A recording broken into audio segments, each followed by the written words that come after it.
Good afternoon, everyone.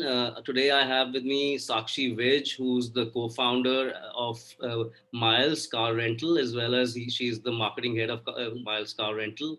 Ratnesh is the CX strategy lead for Oracle India, as well as the GTM lead Oracle India, and Sarvagya, who's the marketing lead Oracle India. Sakshi, we'll start the conversation with you. If you could take us through a little bit about your journey in terms of your entire career, some challenges that you faced, and how are you looking at it from a future perspective. Thank you for having me here, Divya, and very good to meet Ratnesh and Sarvagya, albeit online and e-meeting as times Right. have been now. But so I have actually mostly been a mobility professional right from start. I have looked at the mobility space first from a marketing perspective, and then from a business and product perspective. And now, of course, I run a business which is sort of trying to change the automotive and mobility space as we speak. Um, I started my journey with Cars on Rent, which when it started off, it used to represent or was the master licensee for Hertz in India. Hertz is a global car rental major, and at that point in time, our challenge was to make sure that while at one end the customers get excited that we are a global car rental company, but at the same time don't shy away from using us because we are a global car rental company. And then subsequent to that, we within Cars and Rent, I built one of India's first radio taxi brands, which was Easy Cabs, which then became a significantly prominent. I don't know if you were um, around in India at that point in time in the 2009 10s. That's when radio taxi before the cab aggregators came in. So that's what we were doing. We also had leasing as one of our businesses. And that was that was sort of an industry that helped me get acquainted to mobility. The challenge to begin with was to begin with was to present the a global car rental brand for the Indian market. Moving forward, it was to build an Indian car rental brand, and we represented Cars on Rent and then Easy Cabs, which was our radio taxi brand there.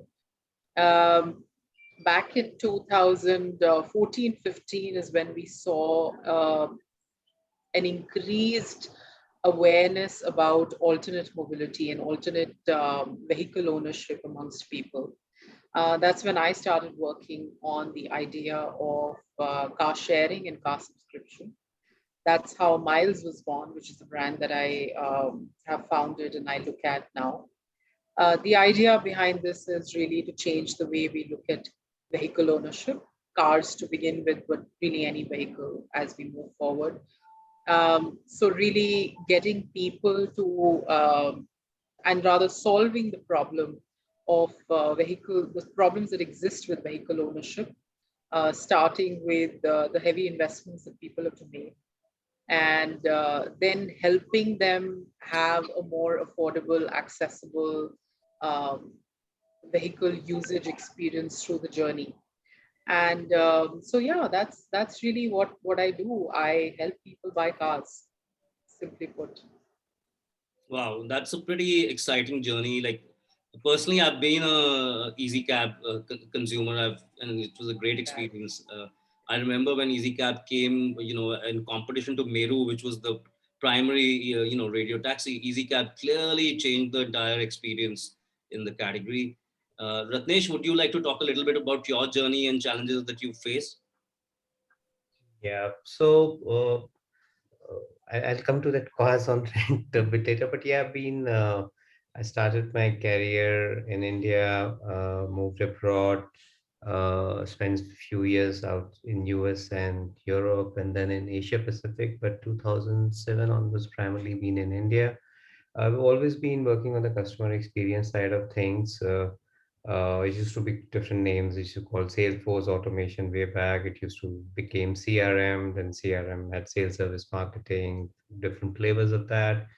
Uh, uh, One of the good things was had a chance to work with some very leading marquee brands as part of my role. I was always a customer front end role, uh, and was primarily a lot more in the FMCG. But 2008 onwards, I worked a lot in automobile industry.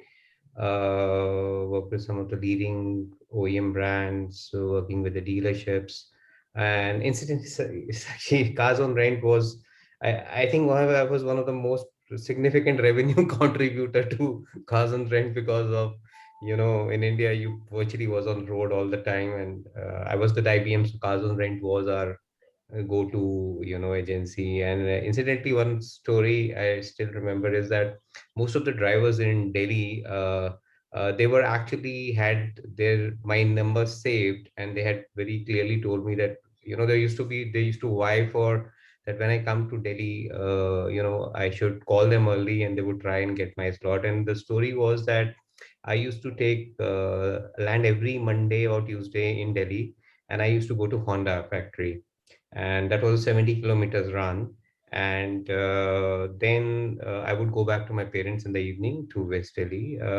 But one of the things was that in Honda, when you're there, they really take care of the drivers and everybody who comes in, right? And they give you those coupons and all that free, and the proper resting place. So it was an assured, and it was one of the best. So they're the CEO and the driver, they eat the same food. So I was a very favorite on a Monday, Tuesday morning on Cars on Rent drivers in Delhi.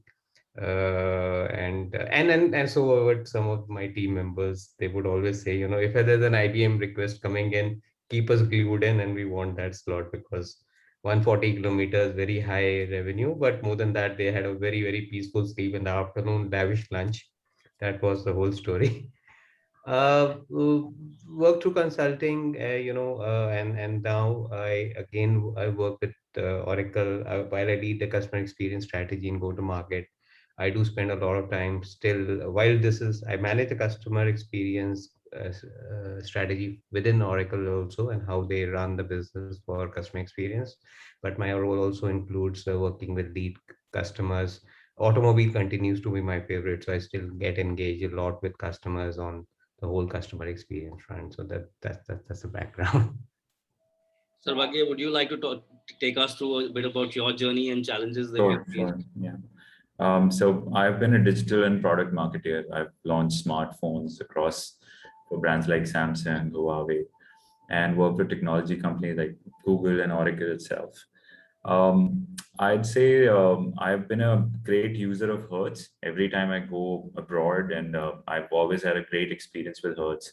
They also have gone extra mile in terms of putting that smile whenever you need a upgrade on your vehicle.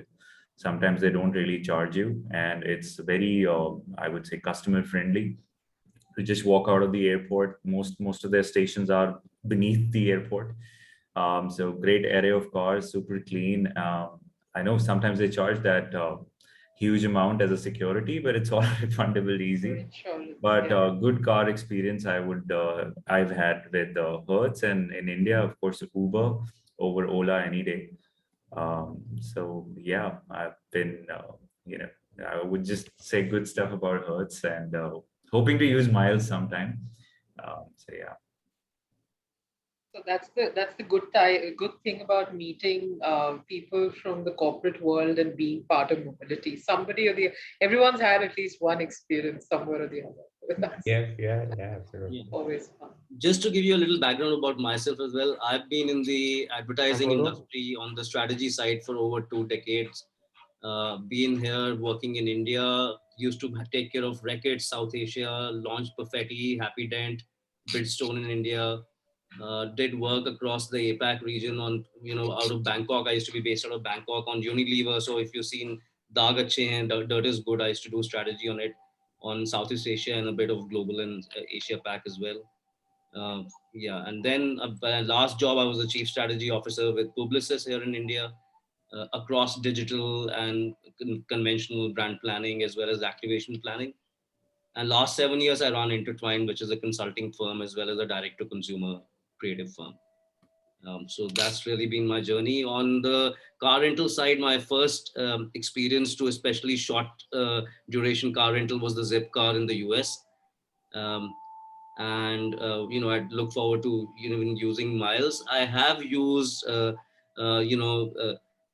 is the Zoom car, which is the Indian version of the Zip car. So I've used that once. Not a very fulfilling experience, but yeah, especially compared to the Zip car experience. But yeah, that's been my journey so far. Um, with that, Sakshi, just let's move to the straight to the topic, which is that you've been actually part of an extremely disruptive industry. The conversation that you've had, or the launches that you're talking of, have been literally been game changers in the times when you brought them in, like a radio taxi to today, the whole shared economy and carpool and subscription, etc. So what do you think, with this rate of change that we're going through, and then COVID, which is like the master and mother of disruptions that we are facing right now? What do you think is the future of marketing and the challenges that you feel marketers will face in the times to come? I think there are a couple of things that have happened over time, um, and there is a longer term view and there's a shorter term view about how marketing needs to sort of marry itself to the problems of today and prepare for the times to come over a long term. I think one of the things that's exceedingly important is that marketing has to marry itself more with product than anything going forward. I belong to an industry that has actually seen a significant amount of influx of younger brands, younger organizations, a lot of new ideas coming in, a lot of product led innovation coming in. Not all of them has probably succeeded. um, you know, we've had carpooling, but it's gone through its own challenges. We've had, meta searches for mobility, but they're yet to find takers. There's a lot of enterprise level work that we have ourselves, in fact, done, which has actually seen the light of the day quite well. There's also, of course, the the cab aggregators who've seen a significant amount of change in the way, um, you know, the audience or the customers have accepted them. But I think more and more the idea of pooling in marketing dollars to acquire a customer is taking a back seat. And really, the problem solving approach of the product as well as marketing ideas is sort of taking a front seat there, which is why you see a lot of enterprise businesses raising a lot of capital now, younger enterprise businesses raising a lot of capital now. The other thing that, of course, has happened, and this is specific to what I do, which is car subscription, car sharing. And as you rightly said, from a shorter term perspective, we've all seen the post-COVID world. And I'd like to believe we're post-COVID now, but there is that time where car manufacturers have seen zero sales figures for an extended period of time, where I know that the youngest car manufacturers were saying that their sales figures are equivalent to that of the Tata and Maruti in a particular year because nobody did any sales at all. And at the same time, there is an influx of customers now coming in and saying that we actually do need dedicated vehicles. So the car manufacturing industry has actually seen significant amount of growth in their numbers as soon as times have opened up, or the markets have opened up. So really, the problem was developing while COVID was happening, which is people said we do need dedicated vehicles. The other problem that was, of course, evolving was that we were going through a post-COVID world where a lot of people were going through financial crisis. So the solution for that is where we came in, and really started bringing in a more affordable, a more accessible solution to vehicle ownership, which was subscription, which meant that you could buy vehicles for a certain period of time only. You didn't have to make the initial down payments or investments into the purchase of the vehicle, etc. So I think, and the other thing, of course, that we did is we tried to reach out to the touch points where the customer was really looking for cars. So we went ahead and aligned with the car manufacturers. So today we actually run the subscription programs for Maruti Suzuki, Toyota Motors, as well as for MG Motors, which was a new entrant in the market about a couple of years back. And in each of these cases, what we've seen is that the customer is latching on to that problem solving approach a lot more. And I think that's really the future of marketing. I think marketing will have to look at itself from a performance and product perspective than a performance and marketing dollars perspective. And the more you sort of look at the number of conversions on marketing dollars that will happen if you're simply um, finding the right problem to solve will be far more than the times. And I know that this industry has seen this where people were literally going and using cab aggregators because the ride was free. I don't think we're at that point anymore. No. Even if the ride is free, you're not interested in the cab sometimes. So I think that's what's changing. Wow, that's an interesting perspective. I also thought probably you'll touch upon the whole millennial shift in mindset towards lack of ownership. You only live once, and you live in the moment. Do you have some views on that? Like, overall, how the new generation, anyways, could be anti possessions and more of a conscious world as well. Well, I think from a long-term perspective, and this change, of course, has been happening for a while.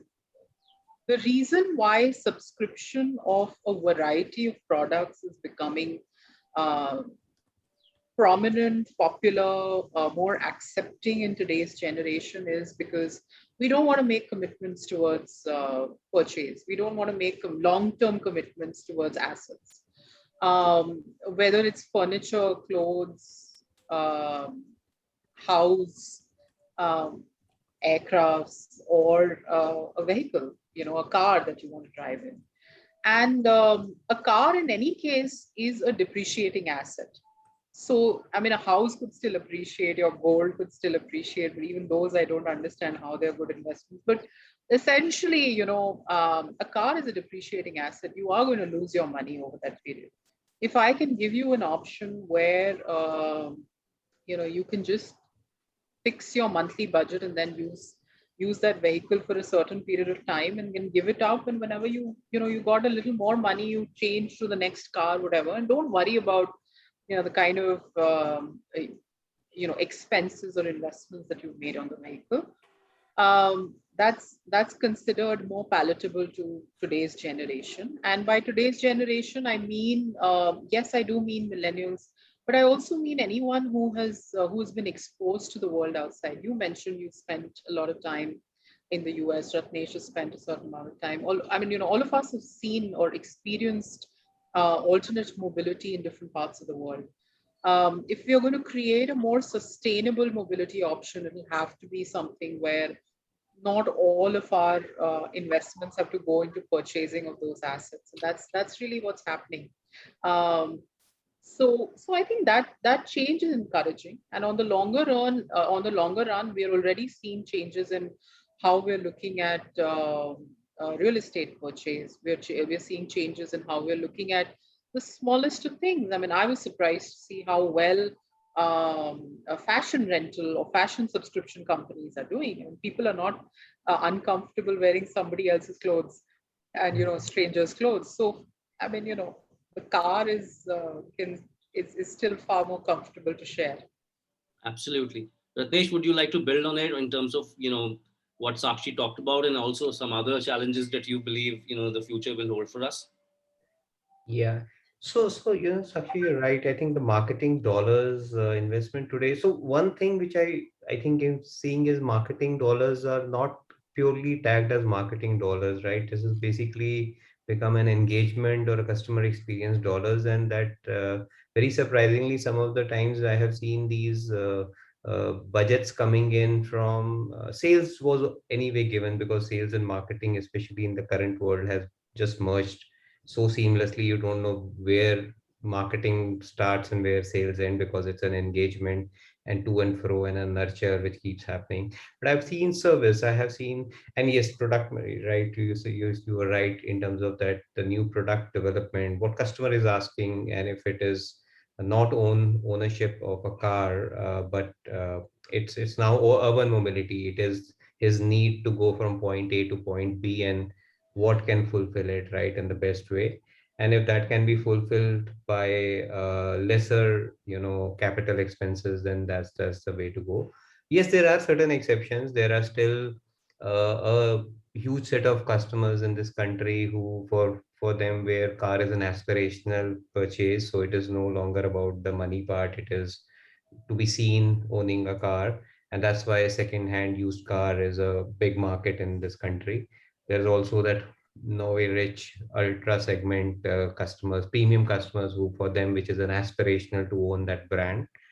So those categories aside, yes, that's the top 3%, and maybe there is a whole bunch of customers who want to migrate from a two-wheeler to ownership of a car, where car is seen as a prestige. But broadly, in the middle tier population of this country, yes, we are seeing it is now an urban mobility solution.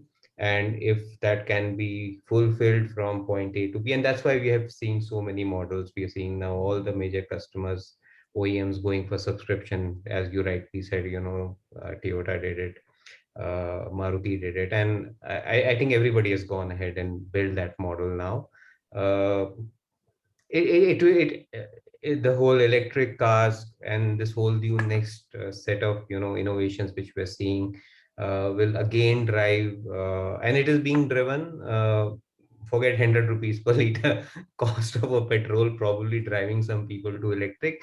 But yes, there are certain set of customers, and that's the way to go. The new innovations which are coming in, and I believe now the next set of innovations which are going to happen is electric cars, electric mobility moving into a mass space, right? I do believe some of the bigger aggregators are planning, and I'm not sure what Miles is planning, but converting your fleet of cars into a mobile electric mobility station. So this is absolutely an industry where innovations are happening very, very frequently. Yes, there are certain global trends which are driving, whether it's an electric battery manufacturers who are driving that whole electric, and then there's a whole of since you mentioned Toyota, which is on a very different technology. But yes, sustainability in long term is driving, and this is one segment where we're seeing innovations like anything. So this will happen, and we'll see more and more new product models, more and more service models. But I think the background to the whole thing out here is that this is being driven because there's a demand, and there's a demand because, Divya, what you said, there is a customer who's basically now asking for it, right? Whose thought process is on tuned to this. For them, it's the need and the experience which is driving these models, and then everybody's obviously coming out with these models. No, absolutely. Like I moved from a Beamer to actually car rental. So imagine like, and I had my family literally fighting with me. So because I wasn't seeing the need for actually keeping a car. Evenings you can't drive, drink and drive. Days you are tired, you want a driver. So what's the point? Then rather rent a car. So yes, you're right, Ratnesh. Absolutely, that there is a change in mindset, and we are moving there. So actually coming back to you, so with this change in mindset and the subscription model and the shared economy, what are the kind of changes that you guys are, actually creating? And even when Ratnesh talked about the whole electric car revolution that, we are expecting in the country and around the world as well. What are some of the systemic changes that you believe marketing should actually do, and some that you are actually implementing today in your organization? Right. So, it's interesting that Ratnesh mentioned about the electric vehicle category that's sort of seeing an absolute boom right now, whether it's in the two-wheeler, three-wheeler, four-wheeler, or heavy commercial vehicle segments. And in each of those cases, as you rightly pointed out, everyone is looking at an acceptance of that in a much bigger manner. um, from our perspective, because we are essentially a subscription company for all kinds of vehicles, we're now creating a specified division that again solves the problems of EVs, that enable EV purchase to happen a lot more easily. because some of the hesitancies that a customer today has on EV purchases, a range anxiety and an ability. And by range anxiety, I mean, how far will the car go in one charge? And the second being that the initial cost of the vehicle is quite high. Subscription actually ends up solving the second one quite comfortably, and the range anxiety the manufacturers are solving by bringing in much more interesting vehicles onto their platforms. We, in fact, also have seen that a lot of manufacturers today that we are speaking to are willing to launch some electric vehicles primarily through subscription, because it just becomes more interesting for the market to adapt it. They don't have to worry about the initial cost of the vehicle, and that's becoming very interesting. I think from a marketing perspective and how we're approaching this change and these new models that are coming in, um, we have of course become very performance focused as far as our marketing is concerned. And when I say performance focused, we, because our entire model is to reach where the customer is. So we're working on a lot of partnerships, more than just spending direct dollars on digital marketing platforms, because that's becoming a lot more palatable for us. And everyone, I mean, I'm sure you're aware of how organizations did try to lower down the spends on marketing during this period. But this also happened to be one of the most interesting periods for us in terms of growth, because we managed to see the customer coming in directly and saying, this is what I want. So now when we spend dollars, we are being a little more customer location focused. And by location, I don't just mean whether, the geographies, but I really mean, is the customer coming to, say, a used car website and saying, are you that I'm looking for a used BMW, for example? And can I tell them that, hey, you know what? I can make this even more easier for you. You don't even have to buy this used vehicle. I'll help you subscribe to it. Or am I going to a dealership and partnering with them and helping them create a model through our technology, which will allow them to sell better? So I think those are the strategies that are becoming extremely important for us. In doing so, one of the things that we are very clearly focused on, and which becomes even more important, is how are we looking at our conversion cycles for the customer, because we're opening up ourselves to multiple avenues instead of just saying I'm on digital marketing platforms and I have a single window. I'm actually reaching out to multiple avenues. And you mentioned you've handled Salesforce sort of automation activities as well, Ratnesh. So you would know how the more avenues you create, the conversion cycles become far more critical. So I think that's something that we're more and more focused on. Also, we work on a very sort of well-defined performance targets with each of the car manufacturers, vehicle manufacturers that we partner with, because we create their marketing tools, we align with their lead management system, and then we create conversion cycles for them.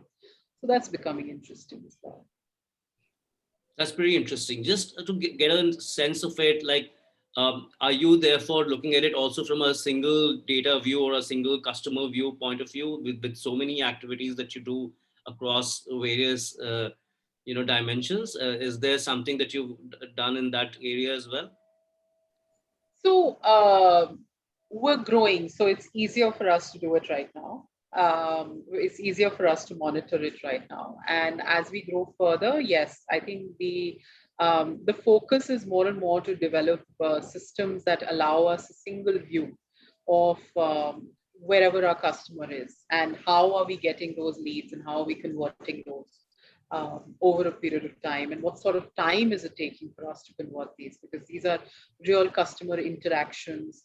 The user experience has to be palatable to the customer. We are selling a more complex product.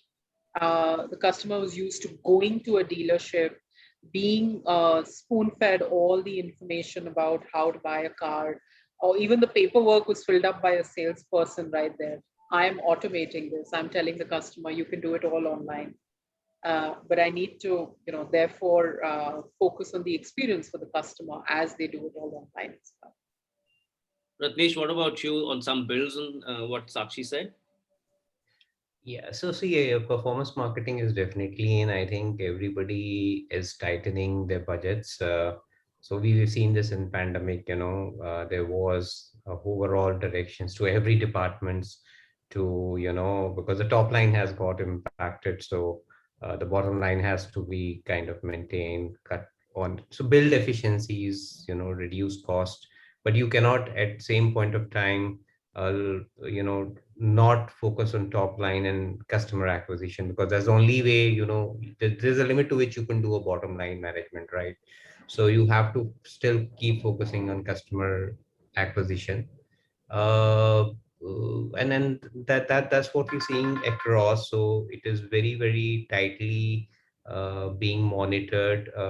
One of the things with the digital, I would say here is that there is a lot more I would say transparencies, because it is very quantifiable, right? Obviously, there is an element, final, there is an element of a customer taking a call, which has nothing, and it can be an emotional decision or it could be anything to this. But primarily, I think a lot of journey from a prospect to him or her becoming a customer is today, I would say, measurable. I would say yes, there is still always a channel. There's always the channels keep on increasing. You have customer is the king, so customer can define that I want to interact through 4 channels and get the same experience, and that's a challenge for organizations too, right? So from a bot to a WhatsApp to a call to a customer and on the website, the same journey to be to have. And if the customer jumps from one channel to another, they expect the same seamless interaction and and organization to know you. But yeah, that's what the customers are asking, right? Some of the they probably being sorry to use the word Amazon, because of the kind of things and recommendations and all that 4,000, 5,000 attributes we believe Amazon uses to put that front page and those products in front of you. So there is no end to it, right? And I'm sure organizations can take steps, and then they would aspire to keep doing it, because end of the day they do convert it into smarter, efficient way of reaching the right segment of customers, targeting them, then generally doing spamming and generally doing that.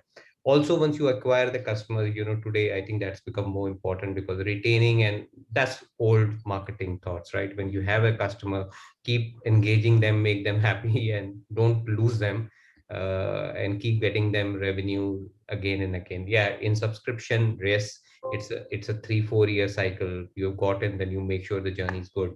But if you are on the rental business, then the experience becomes very important. He or she needs to make sure that the next day also, the next trip also, they come back to you, and they become your advocates, because that's what responsive marketing is all about. You create your customers and they become your advocates. They go and talk to your things about 5 more people, and that's how it works. So both ways, I think it is measurable now, it is very quantifiable. And the good thing now is that with so much technology is coming in, you can try, and the rate of failure is not very high. You fail, probably you in 6 weeks or 8 weeks, you will realize this doesn't work, so you move to the next one, or go back and say what works, right? So you need to keep trying, because there are new ways of customer acquisition, new ways of engagement keep coming in. There's so much science coming in, there's so much data science coming in. You need to try, because that would work. And if it doesn't, then you basically stick to and say, okay, what would work, and go to the next lead. Great. Sakshi, just a little bit about also the fact that, the whole subscription model, the car rental model in this new format is, one side of it is, actually finding customers. And as you said, finding them in the journey, they might be looking for a used car and you could actually give them this as an option. The other area that does require a certain amount of change in mindset. So it's, it's not as simple as it sounds, Yes, there will be some people who are ready takers for it, but in a lot of ways, what you're doing is you're trying to bring about a change in the way the customers have, have been used to living and thinking. So, any areas in terms of how do you intend driving that change for customer acquisition? Yes, absolutely. And it's interesting you point that out, because not only am I struggling with ensuring that customers are educated about the product, but I'm also struggling with dwindling concentration spans for to explain a complex product to a customer. And, as Ratnesh said, a lot of it can be measured. And, if I'm choosing, and, we're living in a generation where reels and your TikToks and Instagram, your I think even Twitter started some stories, etc. So those are what are becoming interesting for people to be able to bring out their products. And people, I mean, a lot of brands are using those as mediums, transferring a lot of their expenditure into these kind of mediums. But at the same time, what's becoming more and more important for us is to be able to create smaller, shorter format use cases for customers to be able to understand what the product is all about, which in the current scenario also gets faced with an overload of content consumption that customers are doing today. I think all of us have sat at homes for way too long and consumed way too much content. And therefore, you have to be far more intelligent on how to, when a brand, and especially a brand like us, when we need to be able to convey um, a new way of purchase or a new way of owning a vehicle to a customer, we have to meet with that overload of content sort of problem as well. So that definitely exists. Wow, I'm glad you touched about this overload of content in some way or the other, which is so true as well. Uh, which brings me to my next question, which is one of my favorite questions. That while these are all things that you do, and you are doing to grapple with these changes, what do you think are the things that marketers should stop doing, or some things that we need to actually unlearn from our past, especially 10 years back when or 15 years back when we started things to how the world is today? What do you think we need to stop doing and to unlearn to be more future ready? I think the current period has been a great leveler. A lot of things marketers have actually stopped doing. There aren't as much incessant use of marketing monies just to get everyone to hold a brand and every influencer to just be invited to an event and talk about the brand and everybody talking about the same thing, etc. I think that is going down. I think that price competitiveness is something that marketers will have to use a lot more intelligently. While it was a promotional, more sales focused strategy.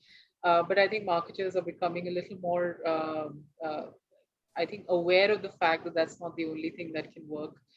We, for example, have seen that for the longest time, while and within our industry, in fact, there was a lot of price competition that was happening. But as we saw the periods of unlock coming in, we realized that we actually had that those were the times where we were spending the least amount of marketing dollars in terms of promotional money. We actually saw that the more we focused on getting people to believe that they can get out of their houses, believe that they can go and spend some time in a secluded area, but drive to that location, take a holiday to a particular place, or the fact that they could now have a dedicated vehicle to themselves and feel safe and feel sanitized, and, feel more comfortable. Those were becoming more palatable communications as far as the customer was concerned. So yeah, I think those are some of the changes that we've seen. Ratnesh, any builds on that, like in terms of what should marketers, and especially in the context of the shared economy and car rentals, stop doing to be more future ready? Not stop doing, but so I did a very interesting thing, and this is, so I'm sorry, I just keep giving examples. So yesterday I opened night. I opened up my mail, and there was this whole Trish, my Singapore Airlines loyalty, and I because my boss sits in Sydney, I keep doing Singapore Airlines a lot.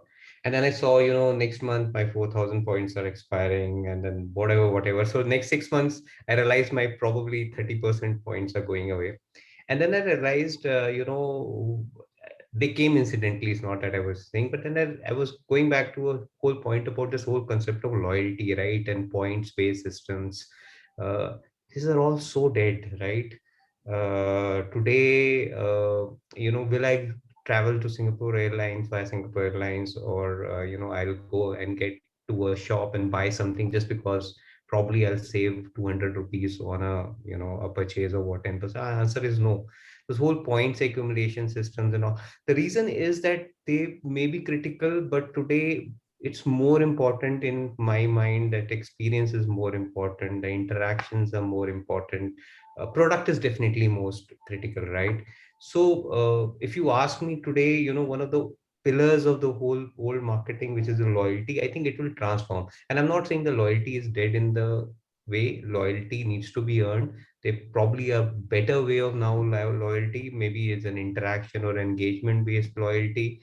But the old traditional point based systems and all those things, I believe very soon we're probably going to see a sunset. Maybe except, the airlines and hotels may probably be the last bastions of those loyalty points. But yeah, that's it. I don't think retailers, I think I was just looking at my wife. I think she has probably 50 retailers and their loyalty cards in, so all stacked, not used for. So I think she's just kept it all aside in a one big heap out, in our drawer. And I said, yeah, this is all going away. So if you ask me one point, I think that's probably heading out.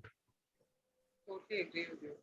In fact, it's interesting you mentioned airlines. One of the things that I was reading about, this transformation of your loyalty points, and we've all, I mean, I know I've been quite upset about all the points that are going to expire soon because we've not traveled for a while.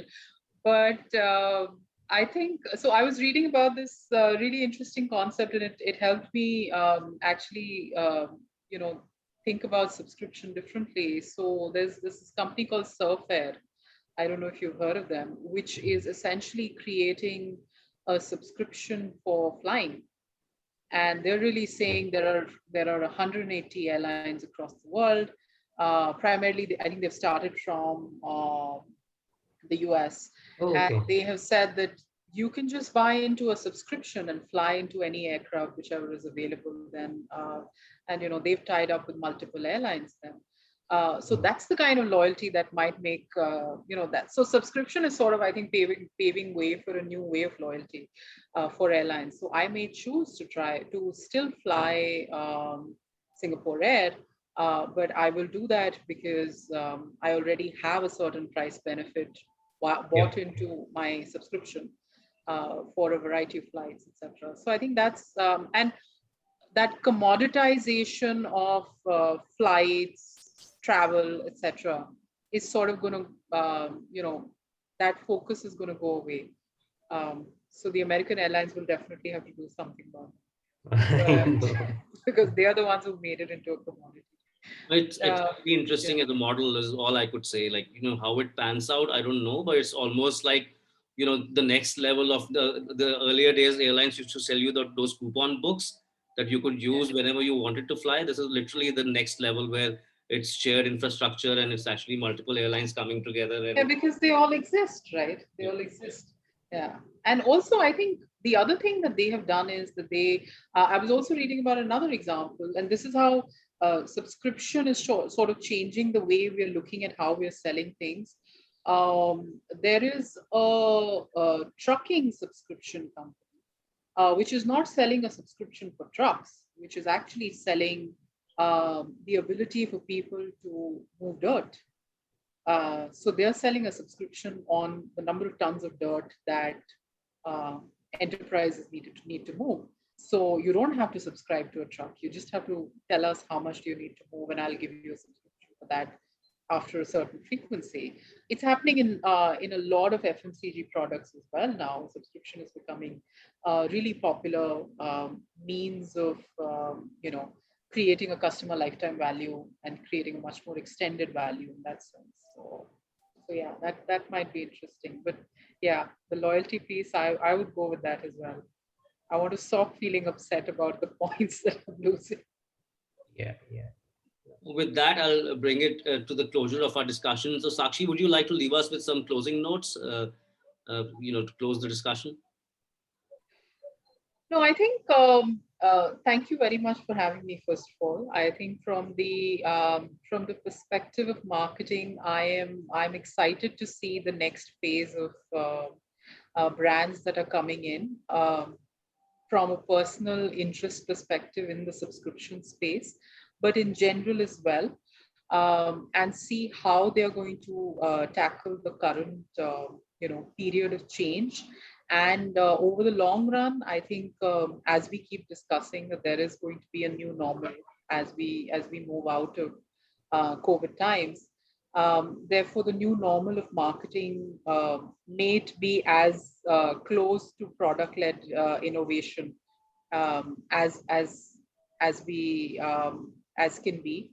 I think the price competitiveness that marketing was using as a tool will probably reduce as we move forward. And I think it'll be a far more innovative sort of decade of marketing that we're entering into. So I'm excited about that. Ratnesh, any closing notes, especially on the decade of the era of innovation? Yeah, yeah. So I think we coin a word. I know those words sound a bit strategic or this thing, but I think it's absolutely, we're living in an experience economy, right? It is, the whole thing is all about experience. The experience drives behaviors. The behaviors are driving products, services, subscriptions, loyalties, interactions with the brands.